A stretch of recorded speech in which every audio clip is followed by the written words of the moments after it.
서로 한번 인사할까요? 옆에 계셔서 감사합니다. 인사하겠습니다. 아니나 다를까 일부에서도 그죠? 옆에 계셔서 감사합니다 인사하라니까 앞에 계셔서 감사합니다 이렇게 하던데 2부 때도 그러시네요. 네, 우리 옆에 우리 주님의 형제들이 계시지만 누구보다도 오늘 이 예배 가운데 주님이 내 안에 있고 여러분 안에 계실 줄 믿습니다. 곤충학자입니다. 로스차일드 박사가 벼룩으로 아주 간단한 시험을 했습니다. 여러분도 들어보면 아실 겁니다. 벼룩은 자기 키의 100배가 넘는 30cm를 뛰는 능력을 가지고 있습니다. 근데 이 벼룩을 로스차일드 박사가 10cm 병 안에 넣은 겁니다. 얼마만한 크기라고요?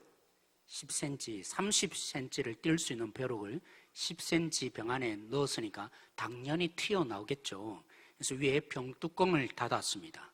뛰쳐나가려고 처음에는 여러 번 이거죠? 벼룩들이 뛰었을 것입니다. 그렇게 뛰던 벼룩들이 얼마 지나지 않아서 점점 뛰기를 멈춥니다. 나중에는 거의 뛰지 않습니다. 뛴다 해봐야 10cm, 그죠? 그 병뚜껑 위에를 절대로 뛰지 않는 것입니다. 그러자 이 로스차일드 박사가 병뚜껑을 열었습니다. 어떻게 되었겠어요? 벼룩이 단 한 마리도 그 병을 나가지 않더라는 것입니다. 왜 이런 일이 발생했습니까? 병뚜껑에 부딪혔던 그 경험이 자신의 이 벼룩의 능력 30cm를 뛸 수 있는 이 능력을 10cm 이하로 제한하게 만든 것이죠. 우리도 마찬가지입니다. 특별히 하나님을 믿는 영적인 부분에 있어서 이 일을 누구보다도 잘 알고 있는 사단이 사용하고 있는 것입니다. 로마서 7장 11절 말씀에 이렇게 표현하죠. 사단이 계명이라는 병뚜껑을 이용해서 우리로 하여금 이 계명에 부딪히게 만들어서 패배주의자로 만들어버렸다는 것입니다. 어떤 패배주의요? 우리는 말씀을 절대로 못 지킨다. 뭐 때문에요? 사단이 만드는, 원래 하나님은 그런 의도로 계명을 준 것이 아닌데 사단이 이 병뚜껑을 이용해서, 계명이라는 병뚜껑을 이용해서 자꾸만 부딪히는 가운데 우리는 원래 말씀을 못 지키는 존재로 창조되었구나 라는 이 말씀의 패배주의자로 사단이 우리를 만든 것이죠. 그런데 참 놀랍게도 하나님이 왜 이렇게 허락하십니까? 말씀을 못 지키는 가운데 내 힘으로는 안 되는구나, 내 힘으로는 지켜나갈 수 없구나, 그 일을 깨닫고 그 진리를 알면 어떻게 합니까? 내게 소망이 없고 그래서 주님께 가야겠구나 라고 주님을 찾게 되는데, 이 목마름 속에 뛰어들지 못하도록 이 사단은 더 교묘하게 하나의 병뚜껑을 더 얹어 놓은 것입니다. 어떤 병뚜껑이요? 오라 공고한 사람이라. 오늘 이 말씀을 통해서 우리는 위로를 받습니다. 말씀도 보라고 어떻게 기록되었냐고. 오늘 이 말씀처럼, 로마서 7장에 있는 말씀처럼 결국 우리도 오라 공고한 사람이라 기록되지 않았냐고.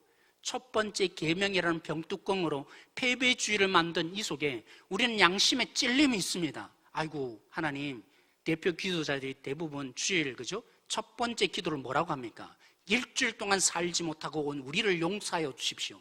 우리 대부분도 그렇게 기도합니다. 이런 패배주의자로 사는 것으로 만족하지 못하는 사단이 오늘 로마서 7장의 마지막에 있는 이 부분은 그런 뜻이 아닌데 여기에 오해하게 만들어서 우리 양심에, 그죠? 이 밴드를 붙여서 찔림을, 그죠? 위로받는 말씀 보라고. 우리는 결국 육체를 가지고 있기 때문에 넘어질 수밖에 없는 존재라고. 결국에는 병 안에 10cm도 되지 않는 그 죄악이라는 병 안에 안주하고 살게 만드는 일이 발생한 것이죠. 근데 오늘 본문에 나타나는 바울은 어떻습니까?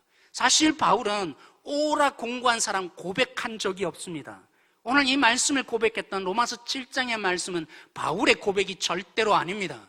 바울이 예수님을 믿고 난 뒤에 보니까 이럴 것이다 라고 예측해서 말한 내용이었던 거죠. 그래서 바울은 그런 고민조차도 없는 사람이었습니다. 실패자일 수밖에 없는 인생. 그런 바울이 로마서 8장에 가면 말씀대로 살아가는 승리가 종종 일어난다라고 말합니다. 뿐만이 아니라 바울이 얘기하듯이 그리스도인은 고난받는 것을 기뻐한다. 바울 자신이 패배주의자였던 그 바울이 어떤 능력을 가졌다고요? 심지어는 주님을 위해서 고난받기를 원하는 자로 살게 되는 이 능력, 도대체 바울이 어떻게 해서 그 능력을 가지게 된 것입니까? 우리는 흔히 능력이라면 우리에게 닥쳐오는 환경에 극복하는 그 어떤 능력이 임하는 것을 우리는 기대합니다. 예를 들면 제 딸아이가 고3인데 서울에 있는 대학도 못 갈 실력입니다. 그런데 예수님 믿고 어떻길 바래요? 서울대학 가는 능력이 임하기를 원하는 거죠. 우리 청년들이 그죠? 요즘 취업하기가 너무나 힘든데 몇 번이나 원서를 내도 떨어지고 떨어지는데 그런 능력자가 하나님을 믿었더니만 그죠? 5,000명을 먹여 살리는 그런 능력자, 우리는 그 능력을 종종 원합니다. 근데 잘 생각해 보십시오. 그 능력이 어떤 능력이겠습니까? 우리가 만나게 되는 문제, 그 아래에 우리가 있기 때문에 그 환경에 우리가 지배받고 있는 그 환경 속에 있는 우리 자신인 거죠. 성경 전체가 뭘 얘기합니까? 구출해 주어 봐야, 가나안 땅에 넣어 봐야 환경을 바꾼다고 그들이 제대로 삽니까? 우리는 오해해요. 예수님 믿고 어떤 자, 세상 사람들과 똑같은 기대, 소원 성취하고 문제 해결되는 그 정도의 능력을 주님 앞에서 기대하는 거예요. 주님이 그래서 안타까운 거죠. 그래봐야 환경 밑에 또 다른 문제, 또 다른 어려움들을 우리는 날마다 죽을 동안, 평생 동안 그리스도인들도 겪고 살아가잖아요. 근데 우리는 이 능력을 자꾸만 원하고 있으니까 하나님이 얼마나 답답하겠어요. 그래서 바울은 고백합니다. 빌립보서 4장 13절에 뭐라고요? 모든 것을 할 수 있는 능력. 우리가 흔히 교회로 와서 기대하는 문제 해결, 소원 성취의 그런 능력이 아니라 바울은 어떤 능력을 가졌다고 말합니까? 기대하는 정도가 아니라 모든 것을 할 수 있는 능력이요. 오늘 이 바울의 빌립보서 4장 13절의 고백은 어떤 상황에서 고백한 것입니까? 감옥에 갇혀 있다고요. 그래서 성도들은 걱정하는 거예요. 바울 사도가 저 감옥에서 얼마나 힘들겠느냐. 근데 바울은 그들에게 얘기하는 거예요. 나는 능력 있다. 이 감옥에 있더라도 흔히 그죠? 사람들은 감옥에서 탈출되기를 원하는 능력을 구하는 거 아닙니까? 근데 바울은 어떤 능력을 가졌다고요? 감옥에서도 난 잘 지낼 수 있다. 방금 얘기했죠. 환경 아래에 있으니까 그 환경에 뭔가 구출되는 능력을 원하는데 그래봐야 또 뭡니까? 또 다른 환경 속에 우리는 문제를 만나고 산다고요. 주님을 믿었고 주님 안에 살았던 이 바울이 환경 정도의 구출받는 능력이 아니라 어떤 능력을 가졌다고요? 모든 것을 할 수 있는 능력, 환경 위에 있는 능력, 환경에 의해서 좌우되지 않는 능력을 바울은 그러면 어떻게 해서 가질 수 있었겠습니까? 사랑하는 성도 여러분, 오늘 우리는 질문해 보아야 합니다. 오늘 사단이 우리를 패배주의자로 몰고 가는데 말씀대로 지킬 수 없다고 모두가 밴드를 붙이고 우리는 그런 존재라고 패배주의로 살게 하는 오늘 여기 가운데 바울은 어떻게 해서 말씀을 살아갈 수 있는, 그리고 심지어는 주를 위해서 고난받기를 기뻐하는 자, 그 능력을 가지게 된 것입니까? 바울이 그죠? 어떻게 해서 환경에 해결되는 정도가 아니라 그 환경을 지배하고 그 환경이 자기를 어떻게 할 수 없는 그 능력자로 살 수 있었던 비결이 과연 어디에 있었던 것입니까? 사랑하는 성도 여러분, 한 노부부가 있었습니다. 병원에서 급하게 연락이 왔어요. 다름이 아니라 부인의 혈액이 특수 혈액이었기 때문에 지금 그 혈액이 필요한 환자를 위해서 좀 와달라는 것이었습니다. 당연히 갔죠. 부인은 그 특수 혈액을 공급해 주면서 누워 있는데 남편이 궁금해서 간호사에게 물었습니다. 도대체 어떤 사람이길래 제 아내의 혈액이 필요한 겁니까? 혹시 교통사고를 통해서 지금 어려움을 겪고 있는 환자입니까? 간호사가 웃으면서 그죠? 절대로 아니라고. 그러면 어떤 환자입니까? 어머니의 생신에 형제들이 다 같이 모였다가 싸움이 벌어져서 칼부림이 일어났다는 겁니다. 그래서 이 죽을 지경이 되었기 때문에 지금 수혈을 해야 되었다는 거죠. 그 말을 듣는 순간에 이 남편이 피가 거꾸로 흐른 것처럼 분노가 일어나던, 도대체 내 안에 이 귀한 피를 그렇게 형제지간에도 죽일 놈과 같은 저 영혼에게 주어야 하는 건가? 너무나 이 화가 나서 벌떡 일어나서 아내에게 뛰어갔죠. 그런데 그 내면에 이런 마음이 자기 속에 질문이 되더라는 것입니다. 예수 그리스도의 십자가의 피로 씻겨질 때 너는 자격이 있었느냐? 네가 어떨 때 예수 그리스도의 피로 씻김을 받았느냐? 그래서 그는 털썩 주저앉아서 하나님께 이렇게 기도하게 되었다고 합니다. 하나님, 내 아내의 피로 저가 육신의 생명만 얻을 뿐만이 아니라 하나님의 생명을 얻는 자가 되게 하여 주십시오. 오늘 9장에 있는 이 바울의 얘기 많이 들어보셨을 것입니다. 오늘 이것과는 비교할 수 없는 하나님의 은혜가 바울 속에 임하게 된 것이죠. 오늘 9장 1절에 어떻게 시작합니까? 아주 요약적으로 시작합니다. 이제까지의 사건과 정반대되는 한 사건, 바울에게 일어났던 사건이 일어났는데 바울이 예수님의 제자들에게 어떻게 하였더라고요? 살기가 등등하여서, 위협과 살기가 등등하였다. 한마디로 요약했지만 사실은 잘 살펴보면 이 정도가 아니었습니다. 아, 바울이 누군가를 미워했구나, 제자들을 조금 어떻게 하려고 했구나, 그런 정도가 아니었습니다. 굉장히 축약적으로 이 본문이 요약되는데 바울이 나중에 그죠? 간증을 할 때 보면 사도행전 22장 4절에 보면 이렇게 말하죠. 내가 이 돌을 박해하여 사람을 죽이기까지 하고 남녀를 결박하고 옥에 넘겼노니, 바울이요, 스데반이 죽을 때 옷을 맡아두면서 스데반이 죽는 것 당연하다 이렇게 여기는 정도가 아니었습니다. 그 이후에 바울은 어떤 자가 된 것입니까? 가장 그리스도인들을 핍박하는데 앞장선 놈이 된 거죠. 놈이라고 표현해 마땅한 거죠. 왜요? 하나님의 도에 대해서도 박해하는 사람, 아, 마땅하네 라는 정도가 아니라 이제 적극적으로 앞장서서 복음에 대해서 핍박하는 앞장선 사람이 바울이었고, 그래서 뭐 했다고요? 성도들을 죽이는 사람이 바울이었던 것입니다. 그리고 어떻게 해서든 남녀를 예수님 믿지 못하게 하려고 그들을 옥에 갖추는 역할을 한 자가 바울이었던 것이죠. 그것으로도 만족하지 못해서 오늘 9장 2절부터 무슨 일을 했습니까? 아, 이 핍박을 피해서 예루살렘에서 도망친 다메섹까지 갔던 그들, 200km 이상 저 멀리 달아났던 다메섹 사람들, 그들을 어떻게든 잡아와서 단 한 사람도 살아남지 못하게 만들겠다. 물론 하나님을 향한 열심이 있었지만 그 열심을 가지고 뭐 했습니까? 너는 왜 그렇게 하느냐? 이 유대인들이 너 무슨 권세로 하느냐? 이렇게 할 것 같으니까 대제사장에게 공문을 받아서 권세를 위임받아서 다메섹까지 쫓아갔던 바울이었다고요. 그런 바울이었으니까 오늘 예수님이 나타나셔서 뭐라고 하셨습니까? 네가 왜 나를 핍박하느냐? 네가 핍박하는 예수라고 말씀하셨던 거죠. 오늘 아나니아가 예수님이 이 바울에게 보냅니다. 그렇죠? 부활한 영광스러운 예수님을 눈으로 목격해서 눈이 멀어본 이 바울에게 아나니아를 보내서 네가 안수하여서 눈 뜨게 하라 라는 말에 아나니아가 어떻게 합니까? 아니, 아나니아라면 오늘 본문에 제자라고 분명히 못 받고 있습니다. 제자란 어떤 자입니까? 자기가 싫더라도, 자기가 이해되지 않더라도 하나님의 말씀이라면 예라고 할 수 있는 사람, 그게 제자인 거죠. 하나님의 뜻이라면 목숨도 거는 사람, 오늘 그래서 의도적으로 표현하기를 주님의 제자인 아나니아라고 합니다. 그러니까 오죽했으면 아나니아가 주님 모르세요?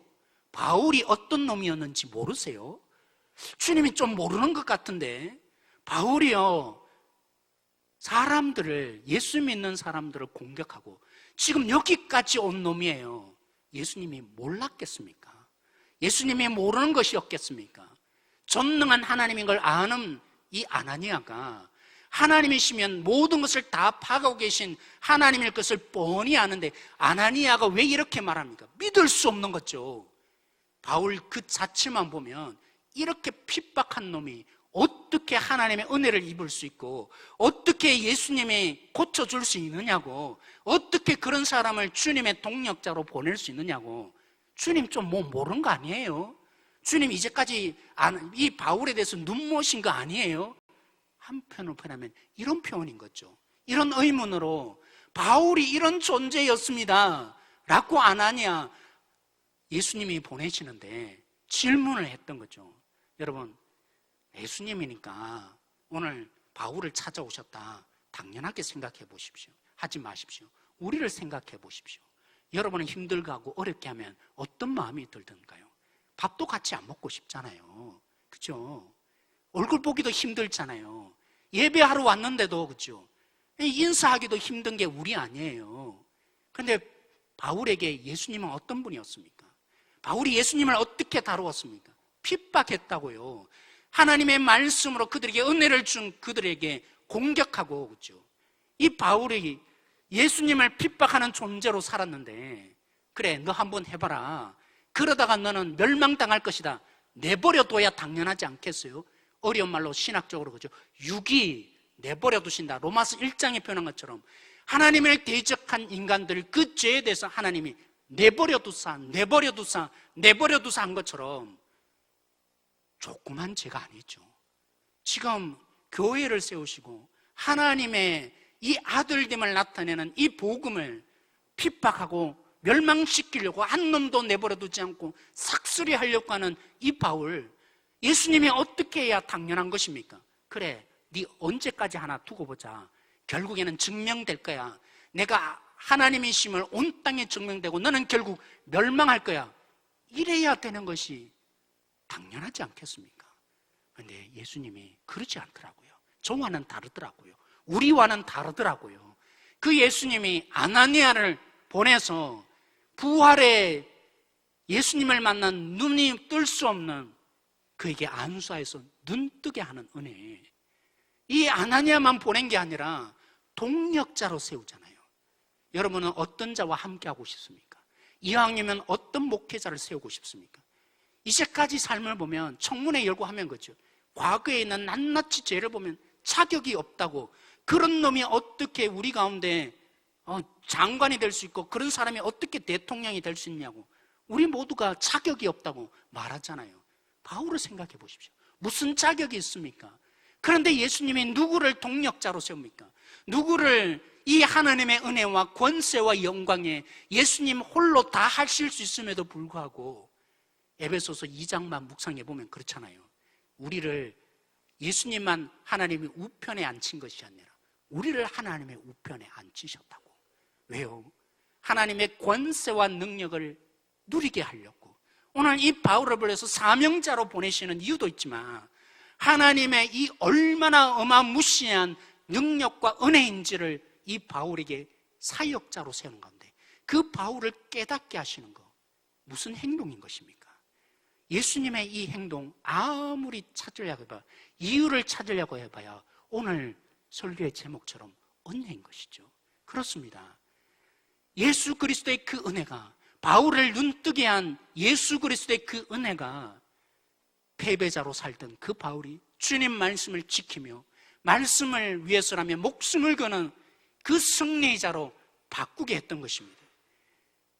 주님이 찾아오셔서 그 바울에게 나의 동력자로 되어달라고, 나의 동력자로 너를 세운다고, 내가 믿는 나의 동력자가 되어달라는 이 사명자로 세우며 바울을 보내시는 이 예수 그리스도의 은혜, 그 은혜가 바울로 하여금 환경 정도의 해결이 아니라 환경을 지배하고 아담이 잃어버렸던 아담을 창조하시고 너희가 땅을 정복하고 다스려라 했던, 그러나 그 아담이 타락함으로 잃어버렸던 바로 그 권세와 능력을 바울이 누리는 자, 그 행복한 자가 바울이 될 수 있었죠.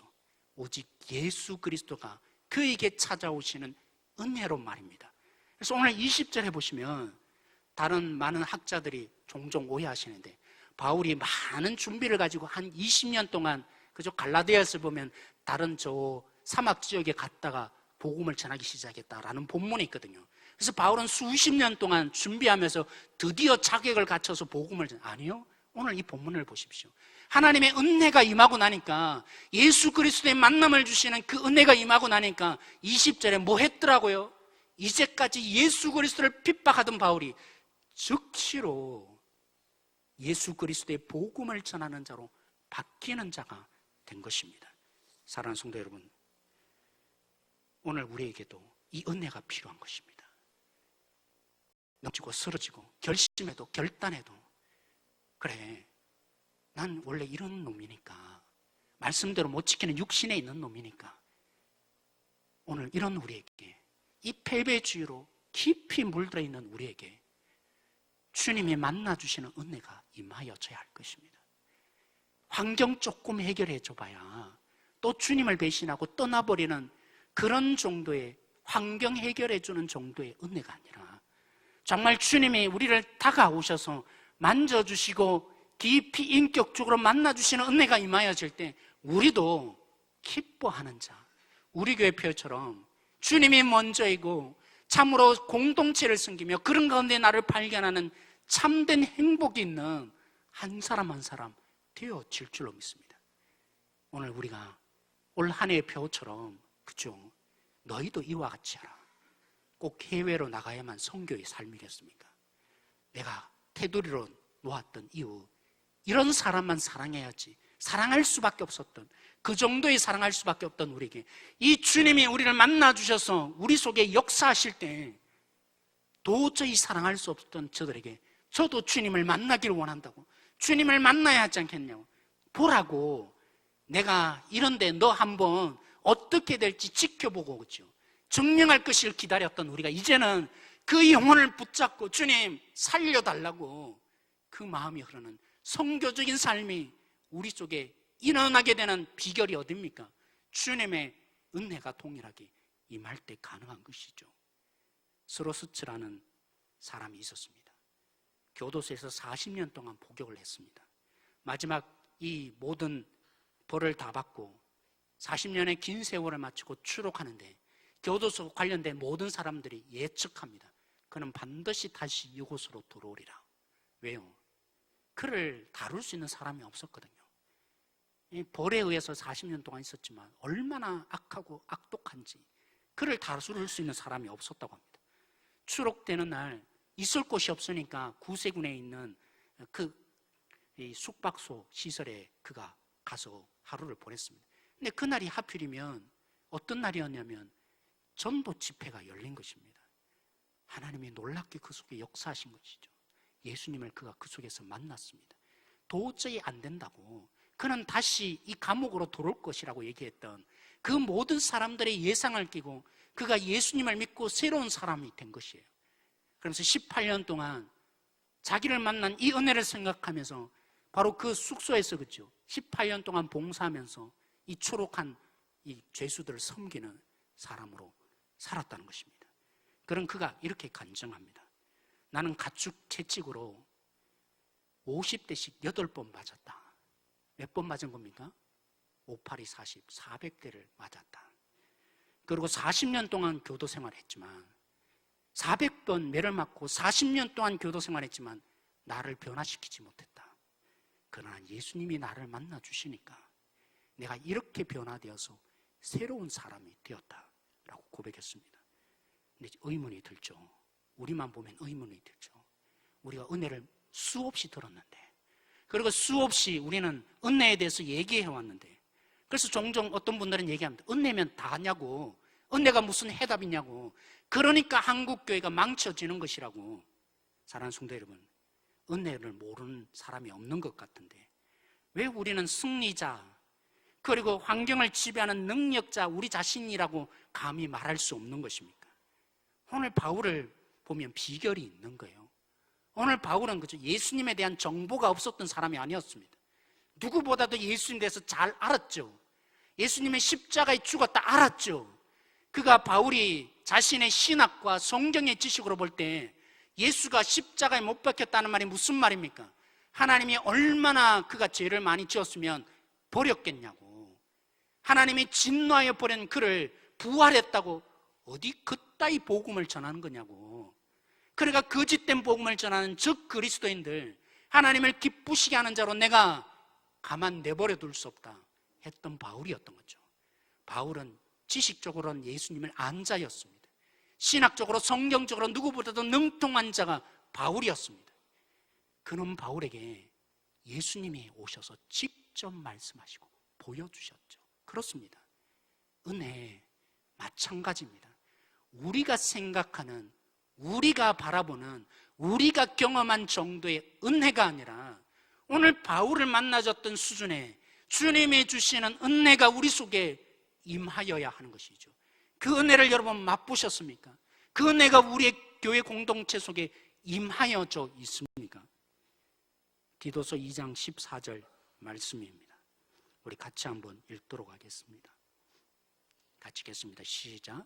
그가 우리를 대신하여 자신을 주심은 모든 불법에서 우리를 속량하시고 우리를 깨끗하게 하사 선한 일을 열심히 하는 자기 백성이 되게 하려 하심이라. 바울이 그죠? 원래 자신이 사역하였던 그레데라는 교회에 이제 순회 선교사로 다니고 있으니까 바울이 그 교회를 누구에게 맡겼겠어요? 오늘 힌트가 있잖아요. 디도에게 이 교회를 맡겼습니다. 그런 가운데 바울이 목회하는 디도에게 여러 가지 목회적인 지침을 준 것입니다. 물론 이단적인 가르침들이 이 그레데 교회에 많이 팽배했고, 그런 가운데서도 어떻게 네가 목회해야 되는가, 그 가르침 중에 마지막 얘기를 오늘 여기서 하는 것이죠.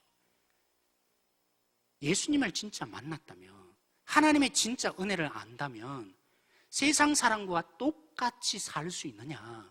그럴 수 없느니라. 라는 얘기를, 그죠?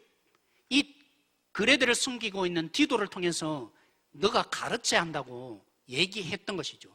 그런 가운데 오늘 이 디도서 2장 14절에 뭐라고 합니까? 예수님이 우리 대신에 우리를 위해서 죽으심은 그 은혜는 어떤 능력이 있다고요? 선한 일에 열심하는, 세상 사람들이 살아가는 방식과는 전혀 다른 방식, 질적으로 다른 방식으로 살아가는 능력, 이것이 은혜다 라고 바울이 설교했던 것이죠. 디도에게 이것으로 너도 목회해라고 가르쳤던 것이죠. 여러분, 얼마나 윤리적으로 도덕적으로 심지어는 법의 체계를 우리나라가 많이 갖추려고 합니까? 수없이 뒤엎습니다. 교육이 잘못되었다고 수없이 뒤엎지만 우리를 근본적으로 고치지 못하고 가면 갈수록 힘들어지는 이유, 역사를 통해서도 깨달아야 할 것입니다. 무엇이 진짜 해답입니까? 오늘 주님의 말씀을 우리가 똑똑히 보고 믿어야 할 것입니다. 하나님의 그 은혜가, 진짜 은혜를 맛보았고 예수님을 인격적으로 만났다면, 내가 아는 지식 정도의 주님 말고요, 성경에 기록된 건 나도 안다는 정도 말고요, 정말 주님이 우리 가운데 은혜를 주셔서 그 은혜 가운데 푹 빠지면 여기 해답이 있는 거죠. 달라지는 거죠. 바뀔 수밖에 없는 것이죠. 그런데 바뀌지 않았다는 말은 뭘 증명합니까? 내 정도 수준의 은혜, 내가 생각하는 정도의 주님, 그렇게 우리가 오해하고 알고 있는 것이죠. 말씀을 정리합니다. 주님의 은혜는 말씀대로 살 수 없다는 이 패배주의를 극복하고 진정한 승리자의 삶으로 살게 역사합니다. 주님의 이 은혜가 우리 속에 임하여지고 그 주님을 인격적으로 만나면 환경에 있는 문제 정도 해결이 아니라 그 환경이 어떠든지 기뻐할 수 있는, 환경을 지배하는 능력자 되고야 말 것입니다. 그리고 주님을 위해서 날 핍박하든지 그거 중요하지 않고 그를 품고 주님의 마음으로 내 이웃이 될 때까지 놓치지 않고 그 영혼을 붙잡는 선교적인 삶을 살아가게 만드는 능력이 주님의 은혜인 것이죠. 제가 마지막 이 얘기로 마무리하려고 합니다. 지난번 교회에, 저희 교회도 하나숙 권사님 제일 연세가 많으신데, 그래도 우리 하나숙 권사님 굉장히, 그죠, 건강하시잖아요. 물론 다리도 이렇게 한번 수술하셨지만, 그죠, 얼마나 건강합니까? 근데 그 권사님은 키도 너무나 왜소하고 이렇게 허리를 굽혀서 이렇게 다니시는 권사님이셨습니다. 배운 것도 아무것도 없어서 성경도 못 읽으셨어요. 초등학교를 안 다녔으니까 성경을 읽을 수 있겠습니까? 그런 권사님이 집을 놔두고 매일 밤이면 교회에 와서 거의 살다시피 하셔요. 그러니까 문제가 발생했어요. 어떤 문제요? 새벽 기도 때, 그죠, 조시는 거예요. 그러니까 성도들이 궁시렁궁시렁 거려요. 그럴 바에 왜 새벽 기도 왔냐고, 집에 가서 편안히 자지. 이 말을 듣는 딸이 너무나 싫은 거예요. 엄마, 집 없는 사람처럼 왜 그래? 제발 좀 그만하라고. 이 얘기를 들었던 그 옆에 있던 손주가 엄마에게 다시 얘기를 했어요. 엄마, 이 엄마는 누굽니까? 90세 된 자기 권사님, 제발 좀 그러지 말라고. 엄마, 난 우리 할머니가 하나님 때문에 그 자리 가는 거 은혜라고 생각해. 하나님 때문에 그 자리에 있는 거 정말 능력자라고 생각해. 볼품없고 사람들이 뭐라고 하든지 하나님 때문에 그 자리에 와서 기도하는 우리 할머니야말로 나는 능력자라고 생각해. 난 예전에 엄마 은혜를 받기 전에 자기 고집만 부리고 의견 조율도 못하고 자기 생각에 빠져있는 난 저런 노인 되지 않아야지. 한때 나도 생각을 했어. 그런데 정말 하나님이 창조하신 형상으로 창조한 것이 우리들이고 그는 우리 하나님의 형상으로 창조된 우리를 그 아들을 대가로 지불하여서 다시 회복시키는 이 예수 그리스도의 피에 가죽이 매겨진 존재가 우리인 이 놀라운 은혜를 깨달아가면서 달리 보이더라고. 그냥 있는 자체가 능력으로 보여지더라고.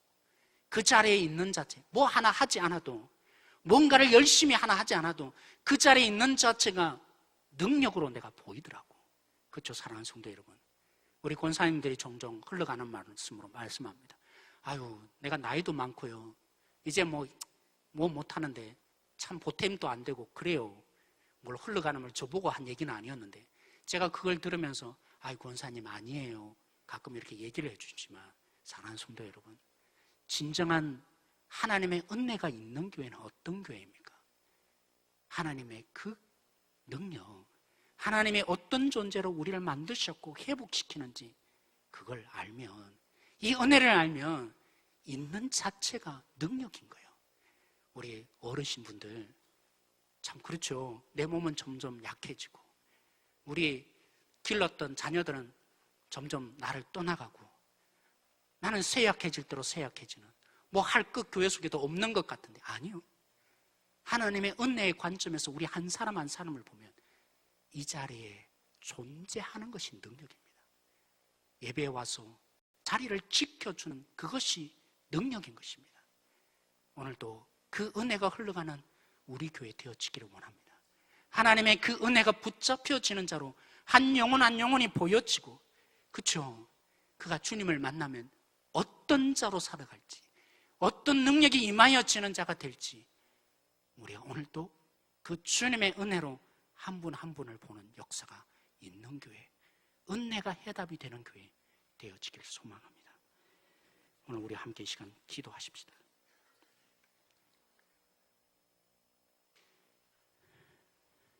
나로서는 이길 수 없는 이 패배의 삶, 죄인이니까 어쩔 수 없다고 위로하였고, 그런 바울을 만나 주셨듯이 주님을 대적한 날 오늘 만나 주십시오.